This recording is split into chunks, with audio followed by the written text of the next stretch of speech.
ओम शांति। हम सहज राजयोग के कोर्स को कर रहे हैं, जिसमें हमने आत्मा और परमात्मा के संबंध को बनाने के लिए योग के बारे में जाना। योग से हमें क्या प्राप्ति होती है ये भी जाना, योग की अवस्थाओं को भी जाना और योग का अन्य योगों से अंतर भी समझा। आज हमें और अच्छी तरह से योग के बारे में समझना है कि योग जो है हम कैसे या किसे कहेंगे, इसको हम ध्यान से देखेंगे।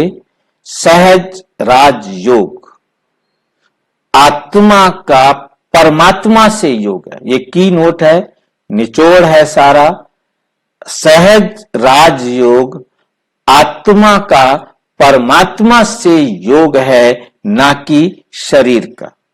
यह हमने चर्चा की थी, पहले दिन भी की थी, और जब ये योग के बारे में बताना शुरू किया था कि हम आत्माओं के ऊपर ये शरीर रूपी रबड़ लगा हुआ है, जब तक हम ये रबड़ नहीं उतारेंगे तब हम बिना शरीर वाले परमात्मा के साथ योग नहीं लगा सकते। परंतु आज हमने इसको एक कदम और आगे समझना है। शरीर रूपी रबड़ तो उतारना है और शरीर रूपी रबड़ का आधार भी नहीं लेना है।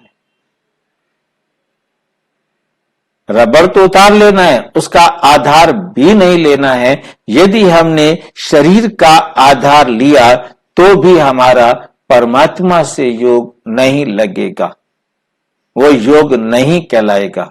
जिसे आज ही विशेष रूप से बाबा ने मुरली के अंदर ये बताया कि वो योग नहीं है जो मतलब दुनिया वाले समझते हैं कि हम ध्यान करेंगे, पूजा करेंगे। हमने सभी योगों के साथ कंपेयर करते हुए भी इस बात को देखा, कंपेयर करते हुए हमने इस बात को देखा कि वो योग नहीं है।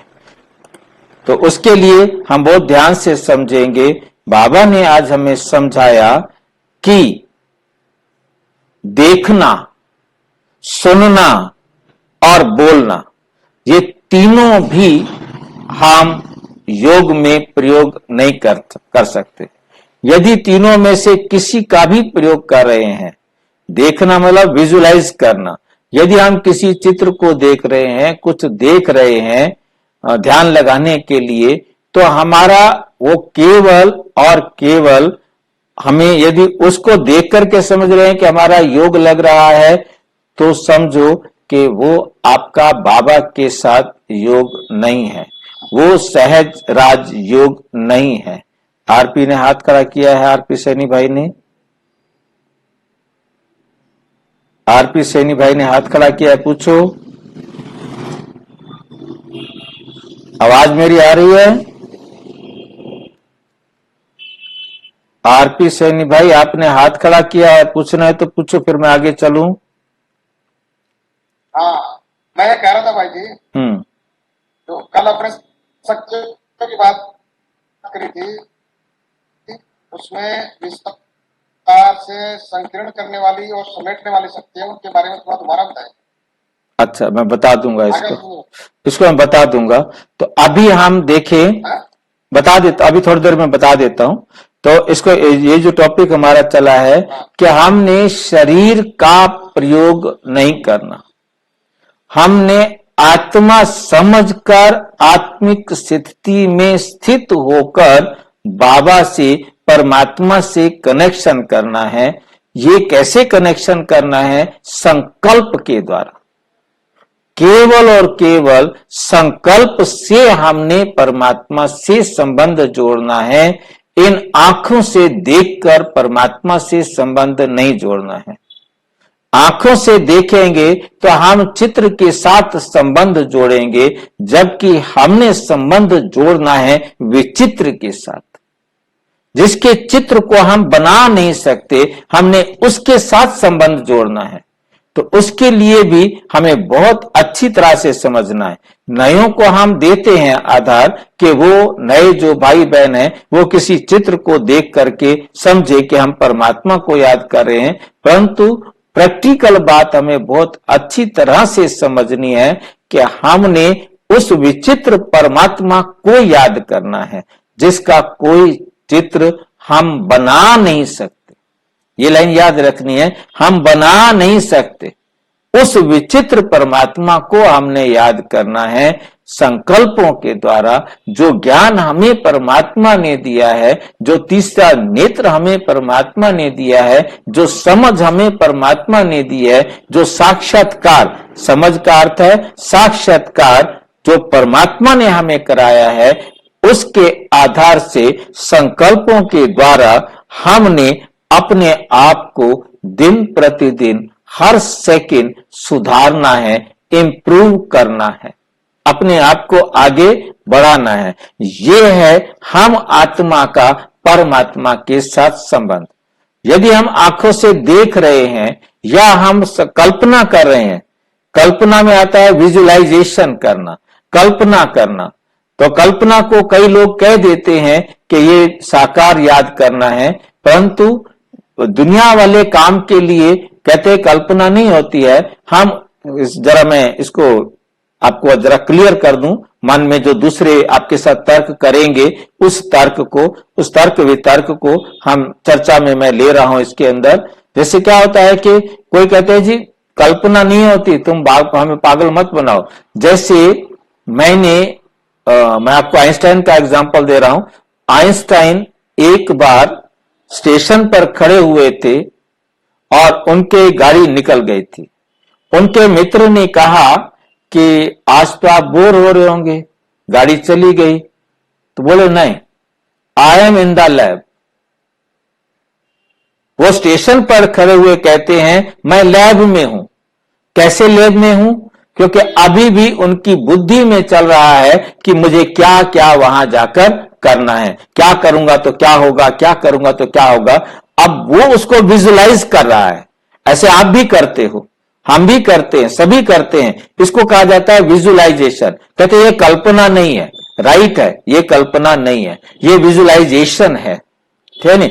अब विजुलाइजेशन के अंदर भी, क्योंकि मैंने एक वीडियो बनाया है कि विजुलाइजेशन भी योग नहीं है। बहुत सारे भाई बहन कहते हैं आप बैठ करके अपने अंदर विजुलाइज करो, चित्र बनाओ, उसकी आकृति बनाओ और उसको बार बार देखो और उस पर मनन करो, अपने आप को सब महसूस करो कि हम वहां जा रहे हैं, हम वहां हैं, हम वहां हैं। इसमें कोई डाउट नहीं, इसमें कोई शक नहीं है कि हमारी इस स्थूल दुनिया के अंदर ऐसा करने से हमें सफलता मिलती है, इसमें कोई डाउट नहीं है।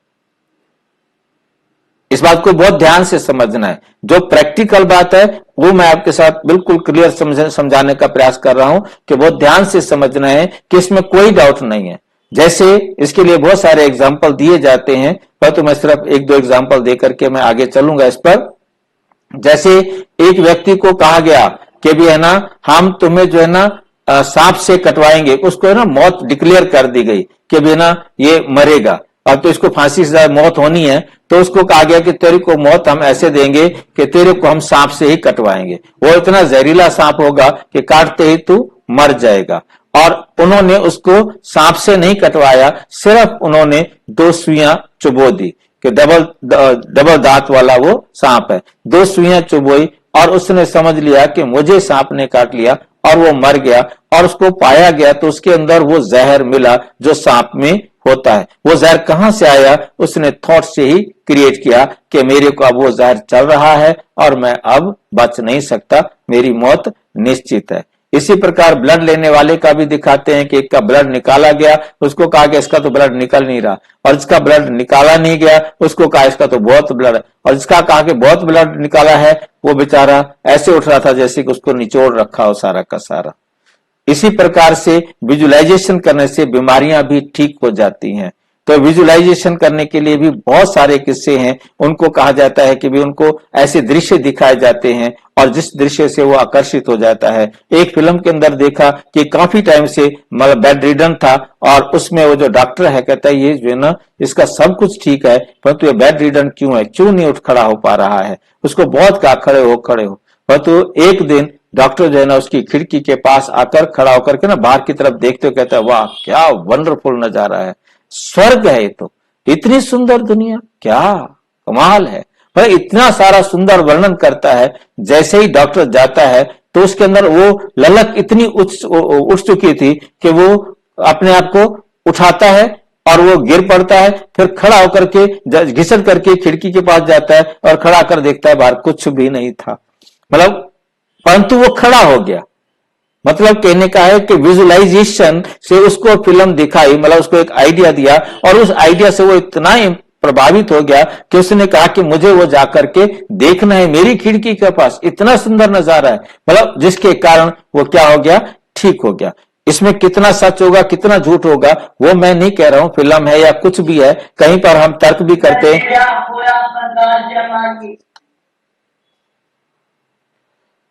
तो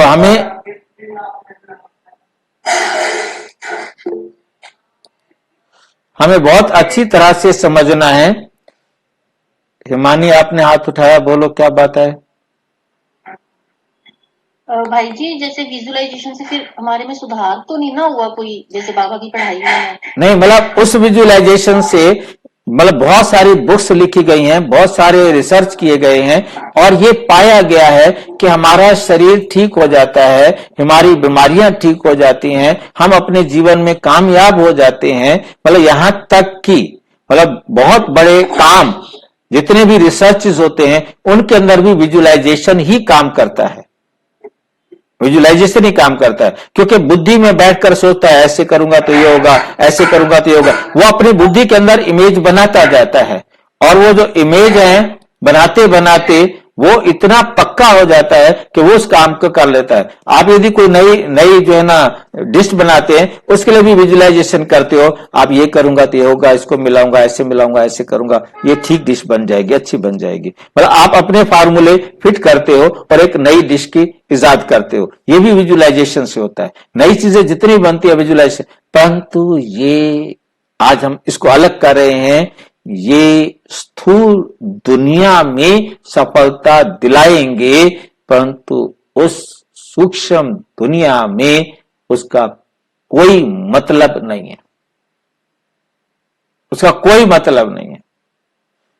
इसलिए विजुअलाइजेशन उनका होता है जिनको हमने कभी न कभी देखा हुआ है और देखे हुए, सुने हुए, जाने हुए अनुभवों को मिलाकर हम एक नई चीज को क्रिएट करते हैं, नई चीज का निर्माण करते हैं।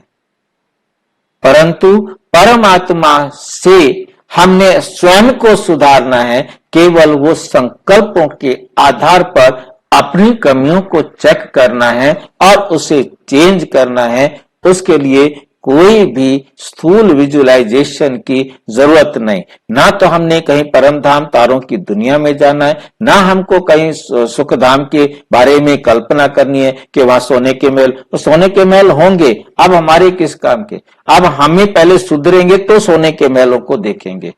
अब इसके लिए विजुअलाइजेशन भाई जी कई बार मुरली में तो आता है ना, बाबा कहते हैं कि वर्षे को याद करो, परमधाम को याद करो। हाँ, वर्षे को याद करो, मैं वही आपको बता रहा था कि वो हमें मिलेगा तब जब हम वर्तमान में अपने आप को सुधारेंगे। वर्षे को याद करो, वर्षा में पता है सत्य में मिलेगा। सत्य के लिए भाई बहने बहुत पूछते हैं वहां क्या होगा, कैसा खाना होगा, कैसा रहन सहन होगा, कैसे रहेंगे, कैसे हमारे महल होंगे। इनको मत देखो, इनको देखने से क्या होगा। आप यदि 2 घंटे भी देखते रहे तो क्या होगा। समझ लो, इतनी सी बात हमें समझनी है कि स्वर्ग एक सबसे सर्वोच्च अवस्था है, हमें उस सर्वोच्च अवस्था को पाना है। वहां अब हम कुछ भी कल्पना करेंगे, वहां सोने के महल होंगे, आप खोए रहो, 2 घंटे तक देखते रहो सोने के महल, आपको सोने के महल मिलने वाले नहीं है। उन सोने के महल के मिलने से आप एक ही बात अपनी बुद्धि में रखो कि वो सर्वोच्च स्टेज मुझे प्राप्त करनी है और सर्वोच्च स्टेज प्राप्त करने के लिए मुझे अपने आप को सुधारना है। ये है योग। वो केवल इतनी सी समझनी है बात, इतनी याद रखनी है कि मुझे अपने अंदर स्वर्ग में जाने की ललक रखनी है, उसे इतना याद रखना है, इससे ज्यादा अपनी बुद्धि को वेस्ट नहीं करना है उधर, ठीक है नहीं। हाँ, ये कुछ हाथ उठाए हैं, स्नेहा सिंह। भाई ये बोलना था कि तब एक लास्ट बस वही रहा ना कि हमें श्रेष्ठ से श्रेष्ठ कर्म करना है, श्रेष्ठ बनना है तो गुणों को अपने अंदर धारण करना है। हाँ, मतलब हमारे को हमारा जो अपने अटेंशन देना है अपने परिवर्तन पर देना है, हमें श्रेष्ठ अवस्था को प्राप्त करना है। श्रेष्ठ अवस्था में वहां महल कैसे होंगे? बाबा कहते तुम उसके लायक अपने आप को बनाओ ना, जब तुम लायक बनोगे तो वहां जैसा होगा वहां जाके देखेंगे। अब यहां बैठ करके क्या देखना, वहां क्या खाएंगे क्या पहनेंगे, बहुत सारे लोग इस प्रकार लिखते रहते हैं, बनाते रहते हैं। बाबा कहते नहीं, कोई उधर टाइम वेस्ट नहीं करो, सिर्फ वर्षे को याद करो कि मुझे परमात्मा से दिव्य गुणों वाला देवता बनना है, और वो दिव्य गुण जितने मैं धारण करूंगा उतना देवता बनूंगा। तो मैंने सारे दिव्य गुण अपने में धारण करने, क्यों किसी को छोड़ू? अभी वर्षे को याद करो बोले तो सतयुग का वर्षा तो हो गया, पर अभी प्रैक्टिकल जो वर्षा है उसको तो धारण करना पड़ेगा ना। हाँ, संगम का जो प्रैक्टिकल वर्षा है ना, पर प्रैक्टिकल अब भी हमें अपने अंदर दिव्य गुणों को धारण करूंगा, वर्तमान में मैं सबको सुख देने वाला बनूंगा, तब तो मुझे सुख मिलेगा। हमें समझ में आ गया, हमें दिखाई दे रहा है, मैं जो दूंगा वो मुझे मिलेगा, इस पर मेरा अटेंशन होगा तो मुझे मिलेगा। तो मतलब विजुअलाइजेशन, मैंने स्पेशल एक वीडियो बनाया हुआ है कि विजुअलाइजेशन भी परमात्मा को याद करने की विधि नहीं है। जी अपने को आत्मा समझना और आत्मा भाई को देखना, ये भी तो विजुअलाइज हुआ ना। विजुअलाइज क्यों हुआ? आत्मा समझ के देखना सबको। आप आत्मा हो ना, समझना क्या है आपको? आप आत्मा हो, हाँ, आप आत्मा हो, आप ये देख रहे हो कि सामने आत्मा है, वो भी आत्मा है, उसमें हमें देखना तो कुछ है ही नहीं ना, करना समझना है सर कुछ। हाँ, वो हमें समझा दिया है बाबा ने, केवल हमने उसको एक्सेप्ट करना है। ठीक है भाई, मतलब इस अंतर को बहुत ध्यान से समझना है, क्योंकि हम चर्चा नहीं करेंगे तो हमें वो बात समझ में नहीं आएगी। ठीक है क्या नहीं? तो भाई जी आज तक हम यही करते आए ना। हाँ, वही यही, इसलिए मैंने इस टॉपिक को लिया कि मैंने कहा कि इसको हम बहुत ध्यान से समझें, तब जाकर के बात बनेगी। क्योंकि जब तक हमें समझ में नहीं आएगा तो हम उसको समझ नहीं सकेंगे। भाई जी यूट्यूब पे ना आजकल काफी सारे सत्युग के वो डाल देते हैं गाने वगैरह। अब देखिए, अब जिनको जैसा समझ में आ रहा है वो अपने तरीके से करेंगे। हमें जो समझ में आ रहा है हमने अपने तरीके से करना है, हमने समझना है। बाबा जैसे समझा रहा है, हमें जितना समझ में आता जाए, है नहीं, जितना हमें समझ में आता जाए हमने उसको समझना है। जैसे जैसे हमको समझ में आता जाएगा तो हम अपने जीवन में उसको धारण करते जाएंगे। भाई जी ऐसा भी है ना कि जब हमारा अंतिम समय होगा तो हम विजुअलाइज करने का टाइम थोड़ी होगा हमारे पास। हाँ, राइट, बिल्कुल। हम अंत समय में कोई विजुअलाइज नहीं करेंगे, हम तो जो होगा वो करेंगे। हमें अब बाबा ने जो समझा दिया है उसे हमने अपने जीवन का हिस्सा बना देना है। ये बात हमको बहुत अच्छी तरह से समझनी है। ठीक है, तो अब हम ऐसा तो कभी हमें समझाया नहीं किसी ने भी। नहीं, मतलब आपके साथ बैठा हूं, आपके साथ समझ रहा हूं, मैं भी समझ रहा हूं, मेरे को भी आज की मुरली में ये सारा था, तो इसलिए मैंने इस टॉपिक को यहाँ पर ऐड कर दिया कि ये, क्योंकि अलग अलग किया हुआ था मैंने अब तक, आज मैंने इसको सारे को इकट्ठा कर दिया कि विजुअलाइजेशन भी मतलब हमारा योग में नहीं होना चाहिए। विजुअलाइजेशन कर रहे हैं तो हम अपने बुद्धि के अंदर घोड़े दौड़ाकर कल्पना लोक की दुनिया को अपने जीवन में बना रहे हैं, देख रहे हैं और दिखा रहे हैं। जो भी कमेंट्री करते हैं कि हम वहां जा रहे हैं, वहां जा रहे हैं, वहां जा रहे हैं, तो हम भी उसी प्रकार से विजुअलाइज करते जाते हैं। पर तो वो विजुअलाइजेशन क्या हुआ? हमारा नंबर 1 जिसके साथ, जिसको हम सुन रहे हैं, जिसके द्वारा हम देख रहे हैं, हमारा उसके साथ कनेक्शन हुआ, और जो चित्र देखते जा रहे हैं उसके साथ कनेक्शन हुआ। अपने आप को इंप्रूवमेंट करने में वो प्रयोग नहीं हो रहा है। इसलिए विजुअलाइजेशन, और बिल्कुल जो है ना, बाबा ने आज क्लियर कर दिया कि शरीर का प्रयोग नहीं करना है, शरीर के द्वारा आपने कोई विजुअलाइज करके नहीं देखना है। प्रशांत भाई जी बोलो। भाई जी मैं पूछ रहा था, जब संकल्प करेंगे तो शरीर का इस्तेमाल होगा ना? नहीं, संकल्प में आप देखिए केवल और केवल ये काम मन का और बुद्धि का है, आत्मा का है, तन का नहीं है। और विजुअलाइजेशन? विजुअलाइजेशन हमारे ब्रेन से जितने भी हमारी आकृतियां हैं, आंखों के द्वारा जो दुनिया में हमने देखी गई हैं, उसमें ब्रेन हमारी बॉडी का पार्ट है। ब्रेन से उन आकृतियों को निकालकर हम अपना एक चित्र बनाते हैं। बुद्धि में ब्रेन अलग है, बुद्धि अलग है, ब्रेन अलग है। ये बात हमें बहुत अच्छी तरह से समझनी है। जितना भी हमने आंखों से चित्र देखे हैं वो हमारे ब्रेन में रहते हैं, वो हमारी हार्ड डिस्क में रहते हैं, वो बुद्धि में नहीं रहते। तो बुद्धि से जो भी हमने चित्र बनाया, जो कुछ भी हमने देखा इन आंखों से, वो यहाँ है। जैसे हम दूसरे शरीर में जाएंगे तो बुद्धि दूसरे शरीर के द्वारा ही देखेगी, जो कुछ भी देखेगी, जो भी बनाएगी, जैसा शरीर उसको हेल्प करेगा। तो हमें बहुत अच्छी तरह से समझना है कि ये जो चित्र हैं ये हमारे बुद्धि के हैं। जो भी संसार के चित्र हैं ये बुद्धि के लिए हैं। संस्कार में कोई चित्र नहीं होता। संस्कार हमारे अपना जो कर्म बनाए, आदतें हमने जो बनाई, उसमें हमें कोई आकृति की जरूरत नहीं है। अच्छा, तो ये तो हो गया एक विजुअलाइजेशन। दूसरा, कानों से हम सुनना। कानों से हम सुन रहे हैं, चाहे वो हम गीत सुन रहे हैं, चाहे हम कमेंट्री सुन रहे हैं, उसमें कान प्रयोग हो रहे हैं। कान से हमें मीठी आवाज है, कड़वी आवाज है, तीखी आवाज है, धीमी आवाज है, बड़ी अच्छी है, हमारा शरीर जो है ना झूम रहा है उसके ऊपर। तो ये भी क्या है, शरीर प्रयोग हो रहा है।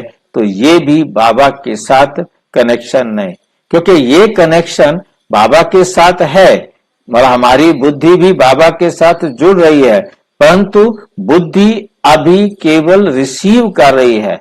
जो कुछ भी कानों के द्वारा, जो कुछ भी विजुअलाइजेशन के द्वारा, जो कुछ भी हम सुन रहे हैं, या जो कुछ भी हमें इन आंखों के द्वारा हमें कोई भी भाई बहन दिखा रहे हैं, वो केवल हम ग्रहण कर रहे हैं, रिसीव कर रहे हैं। इसमें हमारा ब्रेन और बुद्धि दोनों काम कर रहे हैं, दोनों बिजी हैं, परंतु तो हमारे अपने कोई संकल्प नहीं चल रहे। और इसके बाद जब हमारा ये काम खत्म हो जाता है सुनने का और देखने का, उसके बाद जब हम साइलेंट में बैठते हैं तो हम बाबा की श्रीमत पर अपने आप को बैठकर समझा सकते हैं कि मुझे क्या करना है और क्या नहीं करना है, कैसे करना है, कहां जाना है और कहां नहीं जाना है, कैसे होना है। ये सब तब चलेगा, तब हम संकल्प करेंगे कि मुझे अपने जीवन को श्रेष्ठ बनाने के लिए क्या करना है। परिवर्तन तो तब आएगा। सुन लिया, ग्रहण कर लिया, मुरली भी सुन ली, हमने जो कुछ भी सुना, भाई बहनों की क्लासेस सुनी, वो सुनने हम सुन रहे हैं, वो हमारा योग नहीं है। इसलिए बाबा कहते मुरली पढ़ना, मुरली सुनना योग नहीं है। बड़ी क्लियर लाइन बाबा कह देते हैं, मुरली पढ़ना, मुरली सुनना योग नहीं है। हाँ प्रशांत भाई बोलो। प्रशांत भाई पूछो। प्रशांत भाई अपना पूछो, क्या पूछना चाहते हो? भाई जी आपने जो बताया ना विजुअलाइजेशन, और मुझे क्लियर नहीं हो गया। बुद्धि और आपने बताया ना, हाँ बुद्धि हम लोग बोलते हैं आत्मा का, तो मन क्लियर नहीं हो गया। आपने बुद्धि, विजुअलाइजेशन में भी बुद्धि आ गई थी। मन, बुद्धि और ब्रेन में तो अंतर होगा ना। बुद्धि और ब्रेन में कोई अंतर है? जी। जितने भी हमारे चित्र आते हैं वो ब्रेन में जाते हैं, हार्ड डिस्क में जाते हैं। बुद्धि में रिकॉर्ड नहीं होता, बुद्धि में कोई रिकॉर्डिंग नहीं है। बुद्धि तो केवल जज की कुर्सी पर बैठी है और वो केवल डिसीजन देती रहती है, राइट रॉन्ग, करो नहीं करो, जाओ नहीं जाओ, उधर जाओ इधर जाओ, मतलब उसने ये करना है सारा दिन। मैंने आप एक वीडियो आप बनाया, आपको दिखा, शायद उस दिन आप आए कि नहीं आए, जिसमें मैंने ये बताया था कि मन एक निष्पक्ष संदेशवाहक है जो शरीर का संदेश बुद्धि तक पहुंचाता है, और बुद्धि हमेशा एक्टिव हो जाती है जैसे उसके पास कोई संदेश आता है, और बुद्धि तुरंत डिसीजन देती है क्या करना है क्या नहीं करना है। मन ने जैसे ही बुद्धि को मैसेज दिया, बुद्धि तुरंत ऑर्डर करती है, और जो बुद्धि ऑर्डर करती है उसी के अनुसार मन इस शरीर के द्वारा करवाता है। मन शरीर और बुद्धि का एक मीडिएटर है जो बॉडी का मैसेज बुद्धि को और बुद्धि का मैसेज बॉडी को देता है। अब आपने मैसेज दिया कि ये पानी इतना गर्म है, और बुद्धि ने निर्णय किया नहीं ये कम गर्म है, इसको और गर्म करो, तो आपने उसको और गर्म करने का ऑर्डर दे दिया। और यदि कहा कि ज्यादा गर्म है, नहीं इसको ठंडा करो, तो उसको ठंडा करेंगे। मतलब जो कुछ भी करना है, मतलब बुद्धि को, मन ने बुद्धि को मैसेज देना है, फैसला बुद्धि नहीं करना है। बुद्धि सारा दिन फैसला ही करती रहती है कि ये करना है ये नहीं करना है, इधर जाना है उधर नहीं जाना है, और एक फैसला करने वाली है बुद्धि। और जो फैसला करती है वो एक्शन होता है, और एक्शन बार बार रिपीट होता है, वो हैबिट बन जाती है, और जो हैबिट बन जाती है, पक्की हैबिट हो जाती है, तो फिर मन बुद्धि से नहीं पूछता, मन उस संस्कार के अनुसार काम करता जाता है। जैसे ही कोई संस्कार से अलग कोई नई बात आएगी तो मन बुद्धि को कहेगा, बुद्धि तब निर्णय करेगी कि क्या करना है या क्या नहीं करना है। तो ये अलग मैंने आपको विस्तार से इसमें दिया हुआ था। तो उसके अंदर आपको शॉर्ट में बताया कि मन और बुद्धि और संस्कार ये तीनों जो है आत्मा के हैं, परंतु मन आउटर लेयर है, बुद्धि और संस्कार इनर है, और इन दोनों का काम है। संस्कार है रिकॉर्ड रूम, संस्कार है हमारा संविधान, जो हमारे संस्कार हैं वो हमारा संविधान है। हमारे सारे दिन के काम उसी संविधान के अनुसार चलते हैं, और यदि संविधान में किसी नियम को परिवर्तन करना है तो परिवर्तन करने की शक्ति बुद्धि के पास है। और बुद्धि जो है योग में बुद्धि का काम होता है। बाबा का योग के लिए हमें बुद्धि का काम करना होता है, और बुद्धि में योग कैसे लगता है, कैसे करता है काम, कि जब मन जो है ना बॉडी से कोई मैसेज देना बंद कर दे तो बुद्धि फ्री हो गई। इसको अर्ध चेतन मन कहते हैं, इसको सबकॉन्शियस माइंड कहते हैं। तो सबकॉन्शियस माइंड जो है ना बुद्धि कब होती है, जब मन का उसके पास संदेश आना बंद हो जाए। शरीर की कोई भी रिक्वायरमेंट मन बुद्धि के पास नहीं पहुंचा रहा है। ऐसे समय पर बुद्धि जब फ्री हो जाती है, अब यदि उसको काम नहीं दिया गया तो उसका जो वेटिंग रूम है ब्रेन, जो कुछ उसने सारा दिन देखा हुआ है, सुना हुआ है, समझा हुआ है, जो कुछ भी उसे इंफॉर्मेशंस मिली हुई हैं, वो इंफॉर्मेशन वन बाय वन आना शुरू कर देती है। यदि बुद्धि को आपने काम नहीं दिया तो आप क्या करेंगे, आपको कोई परिवार की बात याद आएगी, आपको कोई ऑफिस की बात याद आएगी, दुकान की बात आएगी, कहां की बात आएगी, आप उसमें बैठे रहेंगे और पता लगेगा कि 1 घंटा बीत गया, योग का टाइम पूरा हो गया, और आप वो बातें सोचते रहे क्योंकि आपने बुद्धि को काम नहीं दिया। और यदि आपने बुद्धि को काम दिया है कि चेक करो मेरे में क्या कमियां हैं, और आपने उन कमियों को चेक किया, उसमें से उस कमी को चेक करके फिर आपने वर्क दिया, इसको कैसे ठीक किया जाएगा, बाबा ने इसको ठीक करने के लिए क्या दिया है। तो जब आप बाबा की डायरेक्शन पर, परमात्मा की श्रीमत पर उस कमी को ठीक करने में बिजी रहेंगे, तो कोई भी जो वेटिंग रूम में आपकी पारिवारिक सामाजिक समस्याएं जो वेट कर रही थी कि आप फ्री होंगे तो आप उनका समाधान करेंगे, वो बाहर नहीं आ सकती, क्योंकि आपने इंपॉर्टेंस दिया है कि मैंने अब स्वयं को इंप्रूव करना है, मेरे में कहां कमी है, पहले उस कमी को ढूंढना है, फिर उस कमी को ठीक करना है।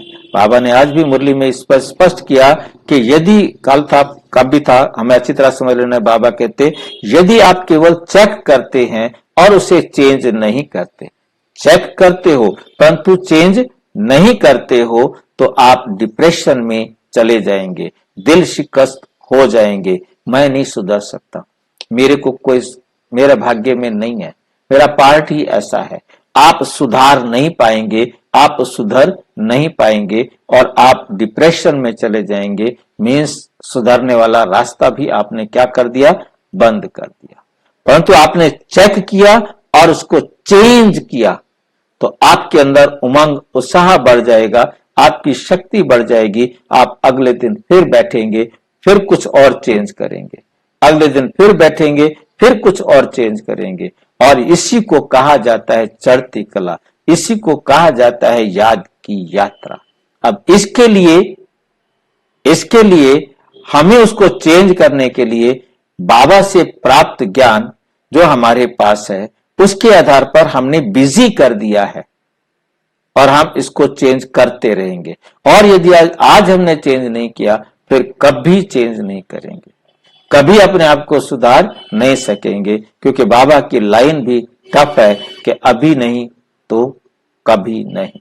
तो उसको चेंज भी करना है तो अब भी करना है, जान करके उसको छोड़ नहीं देना है। तो इतना क्लियर हमें समझना है कि हमें संकल्पों के द्वारा स्वयं को ही इलाज करना है। उसके लिए हमें कोई चित्र देखने की जरूरत नहीं, कोई विजुलाइज करने की जरूरत नहीं, कोई बात सुनने की अब जरूरत नहीं। उस समय, जिस समय हम परमात्म डायरेक्शन पर इलाज कर रहे हैं, अपना हम ऑपरेशन कर रहे हैं, हम अपने दाग को, हमने हीरे को क्या कहते हैं शान पर लगा दिया है, अब हमने उस दाग को मिटा देना है। अब हमारी बुद्धि इधर उधर नहीं जा सकती। यदि इधर उधर जा रही है तो हमारा दाग अच्छी तरह मिटेगा नहीं। इसे कहते हैं आत्मा का परमात्मा से योग। मतलब मुख से भी कुछ बोलना नहीं, कानों से कुछ सुनना नहीं, आंखों से कुछ देखना नहीं, जब हम योग कर रहे हैं। बाकी पढ़ते वक्त, समझते और समझाते वक्त, ये हमारा जो हम कर रहे हैं इस समय, ये मंथन करते वक्त हमने कान का भी प्रयोग करना है, हमने मुख का भी प्रयोग करना है, हमने आंखों का भी प्रयोग करना है, हमने विजुअलाइजेशन का भी प्रयोग करना है। परंतु योग में नहीं। योग और पढ़ाई को बहुत अलग समझना है। अभी 2-3 दिन पहले मुरली में बाबा ने कहा वो थी योग की क्लास और ये है ज्ञान की क्लास। योग अलग चीज है और ज्ञान अलग चीज है। योग को ज्ञान में मिक्स नहीं करना है। इसीलिए बाबा की ये पूछ रहे थे। तो भाई जी ये मंथन जो हो रहा है, जो ये योग में नहीं? नहीं, बिल्कुल नहीं, ये योग नहीं है। बाबा ने बड़ा क्लियर किया, मुरली योग नहीं है। कहीं कहते हैं हमने ना दो बार मुरली पढ़ी, 2 घंटे मुरली पढ़ी तो 2 घंटे तो हमारा योग हो गया। नहीं, वो एक कहते हैं ना बाबा की बातें हो रही हैं, योग ही चल रहा है। नहीं, देखिए बात क्या होती है कि जैसे हम इस बात को हम भी कई बार कह देते हैं, परंतु ये समझना है कि हम बाबा की श्रीमत पर यदि अपने कर्म कर रहे हैं तो जो भी कर्म कर रहे हैं वो बाबा की श्रीमत के अनुसार हो रहा है, तो ये हमारे संस्कार में चला गया है, यह हमारे संस्कार में चला गया है। बेशक हम बाहर खड़े हैं, भीड़ में खड़े हैं, गंदे वातावरण खड़े हैं, परंतु हम सबको आत्मा देख रहे हैं। ये तब होगा जब हमारा संस्कार बन गया है आत्मा देखने वाला। योग का काम पूरा हो गया, योग का काम पूरा हो गया।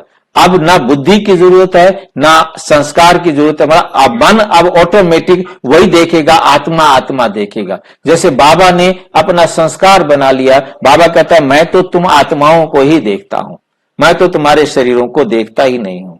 तो बाबा सबके आत्माओं को देखता है, उसका संस्कार बन गया है। अब जब मेरा संस्कार बन जाएगा तो मैं भी सबको आत्मा देखूंगा। यदि मुझे देह दिखने की आदत है, संस्कार मेरा अभी देह देखने वाला खत्म नहीं हुआ है, तो मेरे को अभी जरूरत है योग की, अपने आप को बैठकर सुधारने की। मतलब ये योग में अंतर समझना है। अंतर स्पष्ट हो रहा है कि योग वहां है जहां हम परमात्मा की श्रीमत पर एक्ट कर रहे हैं। और यदि हम किसी को ज्ञान सुना रहे हैं, उसको हम योग में लेना चाहते हैं तो योग में लेंगे, परंतु वो योग में मेरे संस्कार बन गए होंगे, तब वो मेरे से उसी प्रकार से होगा। अब मैं किसी को कोर्स करा रहा हूं, मैं उसके देह को देख रहा हूं, तो मैं कितनी भी अच्छी अच्छी भाषण करूं उसके ऊपर असर नहीं होगा, क्योंकि सारे स्टेप, बहुत एक एक स्टेप को हमको बहुत अच्छी तरह से देखना है, क्योंकि हम आत्मा को देख रहे हैं, आत्मा समझ रहे हैं, तब हम उसके साथ कर रहे हैं। तो हमने संस्कार पहले बना लिया है ना, योग के द्वारा हमने अपना संस्कार बना लिया, फिर हम बाबा की श्रीमत के अनुसार उसे देख भी उस श्रीमत के अनुसार रहे हैं, और जो बोल रहे हैं वो भी बाबा की श्रीमत के अनुसार बोल रहे हैं, और जो कर रहे हैं वो भी हम बाबा की श्रीमत के अनुसार कर रहे हैं। तब वो क्या है, हमारा सेवा में आ जाता है, वो योग हमारा परिणाम बन जाता है, सेवा बन जाती है, वो बाबा की सेवा में काउंट होता है, और उस सेवा का फल हमको आगे मिलेगा, उसको हम सेवा कहेंगे। सारा दिन हम जो भी किसी से व्यवहार कर रहे हैं, ये एक अलग सब्जेक्ट है, सेवा का सब्जेक्ट अलग है, ये योग का सब्जेक्ट अलग है। योग में बाबा ने आज क्लियर कर दिया मुरली के अंदर, कान, मुंह और आंख। आत्मा समझ के किया गया कार्य ही सेवा, आत्मा समझ के जितना कार्य किया गया सब सेवा। आत्मा समझकर आत्मिक रूहानी संबंध से जो उनको हमने दिया वो रूहानी सेवा हो जाएगी। यदि हमने बीच में कहीं भी जिस्मानी लालच रख लिया, जैसे मेरे को शुरू में होता था कि कोई हलवाई मिल जाए ना, उसको मैं अच्छी तरह कोर्स करा दूं, हमारे सेंटर के लिए एक ब्रह्मा कुमार हलवाई मिल जाए, मेरे को एक नहीं मिला, मुझे ही हलवाई बना दिया। मतलब कहने का है, क्योंकि मेरा लालच था ना खराब बेमतलब का। मैं देखता हूं कि मैंने अब, क्योंकि उस टाइम तो नया नया ज्ञान में आए थे, क्योंकि कोई हलवाई चाहिए, उसको मैंने कितने हलवाइयों को पकड़ पकड़ के खूब उनके साथ माथा कपाई की, एक भी जो है ना आज तक हलवाई जो है ना ज्ञान में नहीं चला। मतलब ये प्रैक्टिकल है, क्योंकि मेरी इच्छा कुछ और थी, मतलब मैं उनको किस रीति से देख रहा था। ये देखने में बड़ा फर्क है, देखने में, बोलने में, करने में, हर चीज का बहुत फर्क रहता है। हाँ बंटी भाई आपने हाथ उठाया। बाबा बोलते हैं मुरली में जैसे 8 घंटा कम से कम याद करना है। तो क्या करे, तो बाबा के वो योग हुआ। देखिए, याद करना और योग में भी अंतर समझना है ना भाई। भाई जी सीमा बहन का माइक ऑफ करवाना। सीमा बहन का हो गया। तो मतलब क्या होता है कि याद और योग में अंतर समझना है। याद का मतलब है बाबा की श्रीमत पर चलना, और योग का मतलब है बैठकर बाबा की श्रीमत पर अपना सुधार करना। यहां जो योग का मतलब है आज हमारे सामने, वो है बाबा की श्रीमत पर बैठकर संबंध जोड़कर अपने आप को सुधारना। परंतु जहां याद की बात है, याद में कई चीजें मिक्स हो जाती हैं। बाबा का कहना मानना, मुरली सुनना है, आपने उनकी श्रीमत के अनुसार सबको लेन देन करना है, तो ये क्या आ गया, इसमें तो देखना भी पड़ेगा, सुनना भी पड़ेगा। तो यहां जो आज हम योग की बात कर रहे हैं, इस योग का मतलब ही अलग है कि एकदम हमने अपने आप को परमात्मा की डायरेक्शन पर सुधारना है। और बाबा विशेष कर दिया, इसको स्पेशलाइज कर दिया, अलग सेवा अलग कर दिया, धारणा अलग हो गया, ज्ञान अलग हो गया। ज्ञान में हमको सारे शरीर का यूज करना है, और धारणा में भी हमें सारे शरीर को प्रैक्टिकल में यूज करना है, और सेवा में भी सारे शरीर को यूज करना है। परंतु जब योग की बात आती है, योग का मतलब है मेरा सिर्फ परमात्मा के साथ संबंध है, और मुझे स्वयं को इंप्रूव करना है, अपने आप को याद की यात्रा पर ले चलना है। वहां सिर्फ इन 3 बातों का ध्यान रखना है जहां मिस्टेक हो रही है। मतलब ये अंतर है। हम योग से महत्व याद को देते आए, याद को महत्व अलग है, याद हो गया ही अलग। आज जहां बाबा सहज राज योग की बात कर रहे हैं, ये सहज राज योग है। हमें अपनी कर्म इंद्रियों का राजा बनना है, जहां सिर्फ हमने अपने आप से बात करनी है, अपने आप को इंप्रूव करना है, वहां दूसरा कोई मतलब नहीं।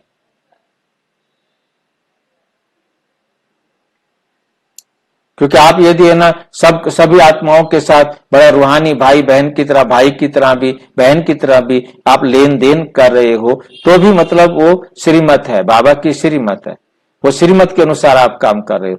अब बाबा आपको याद है, जैसे 8 घंटा याद करना है, याद में ये सारा आ जाता है हमारा, उसमें मुरली सुनना भी याद में आ जाता है, और उसमें हमारा 8 घंटे वाला जो आप कह रहे हैं, उसके अंदर हमारा सेवा करना भी याद में आ जाता है। क्योंकि बाबा याद है तो आप सेवा कर रहे हो, बाबा का ज्ञान किसी को सुना रहे हो, तो बाबा तो आपको याद है ना, क्योंकि बाबा की श्रीमत पर आपका एक्ट हो रहा है। तो 8 घंटा ये सारे मिला के होता है। परंतु जहां अब योग की बात आ रही है,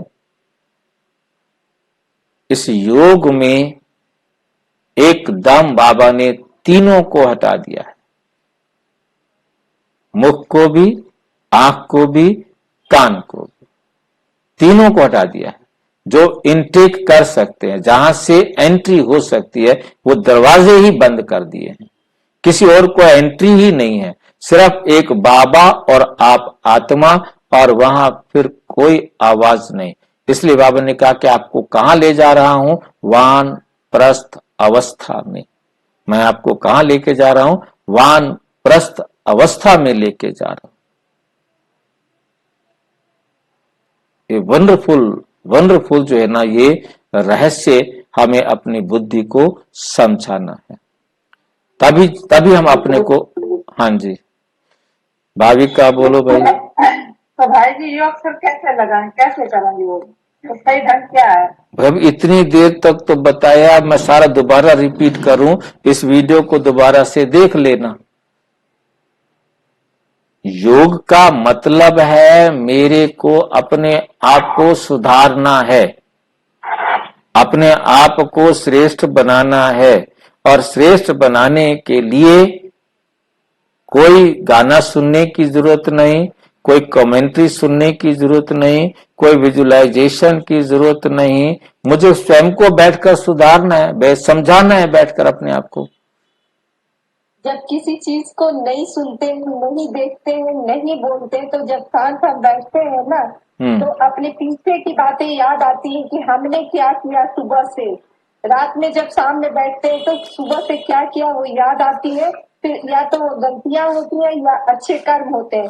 जब अच्छे कर्म होते हैं तो अच्छा होता है, हम आगे बढ़ रहे हैं।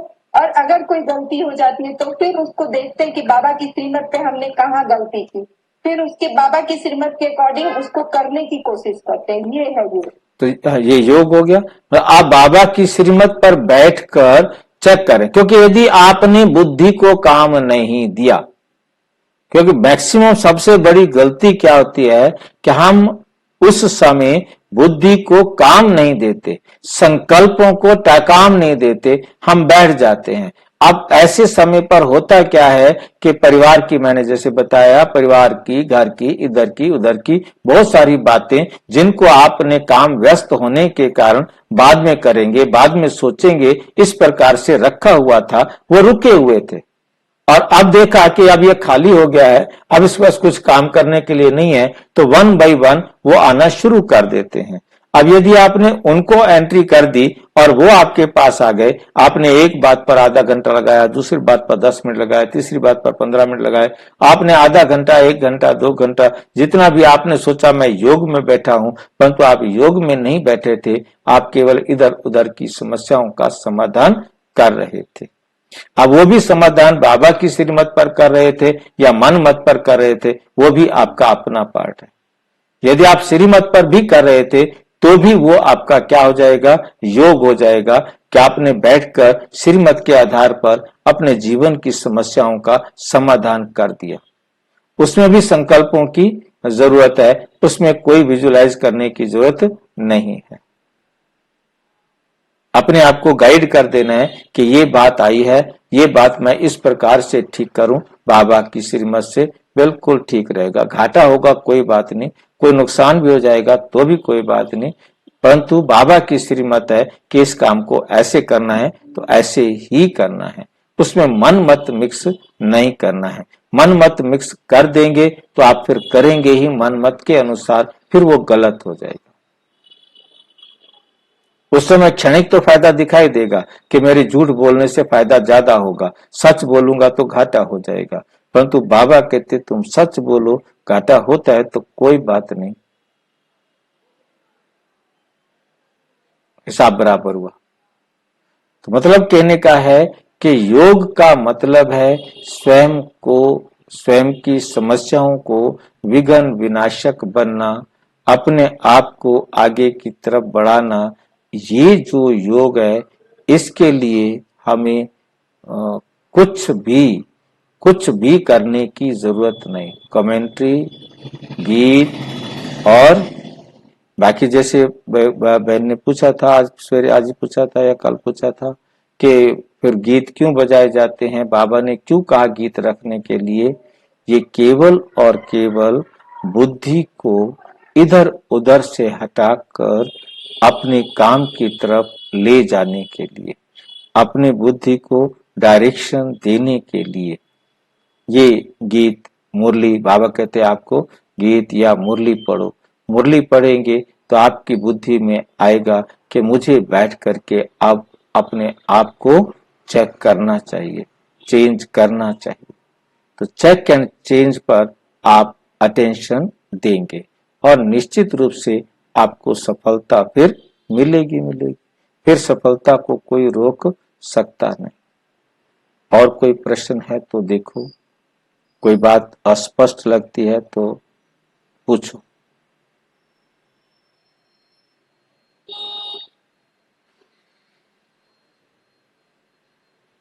अपने आप को सुधारना ही, हाँ जी, अपने आप को सुधारना ही, बस अपने आप को हमें सुधारना है, ये बात हमें याद रखनी है। बाबा से योग किस लिए लगा रहे हैं? अपने आप को सुधारने के लिए। बाकी याद हमें समझ में आ गया, याद अलग चीज है, योग अलग चीज है, ठीक है ना। तो याद में हमारा सारे काम आ जाते हैं। याद भी हमारे को इम्प्रूव करती है, ऐसा नहीं है कि याद से इम्प्रूव नहीं होते हैं। बाबा की याद मतलब बाबा की श्रीमत, क्योंकि हमें बाबा से प्यार है तो हमें बाबा का कहना मानना है। अब हम बाबा का कहना मान रहे हैं तो हमारे कहने में सारे आ जाते हैं, ज्ञान भी आ जाता है, योग भी आ जाता है, धारणा भी आ जाती है और सेवा भी आ जाती है। क्योंकि बाबा एक चीज के लिए तो नहीं कहते इस तरफ मुरली पढ़ो, योग के लिए भी कहते हैं, धारणा के लिए भी कहते हैं, सेवा के लिए भी कहते हैं। योग में बैठो और आंखें खोल और